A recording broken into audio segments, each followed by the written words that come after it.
Sa number 3, sa padayon nga surveillance angot sa African swine fever, makita ang pag-decline sang kaso. Inisunod kay Department of Agriculture, Negros Island Region Director Jose Albert Barogo nga nagsiling nga makita sa resulta sa ginapatigayon nga surveillance nga may nagapabilin pamanggid nga positive sa ASF sa gihapon pero madamo na ang nag-negative. Nagpagin siling ni Negros Occidental Governor Eugenio Jose Lacson nga under control na ang ASF cases sa probinsya. 14 ka mga LGU sa probinsya ang nag-report sa hog deaths, siyam diri ang nag-positive sa ASF.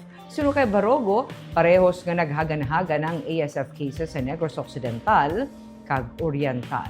Sini nga semana mag-convene ang Regional Management Committee para matukod na ang Regional Task Force sa ASF. Mabasog man ang ginahatag nga assistance ang LGU sa away kontra ASF, suno kay Barogo. Na-contain na bali, sir?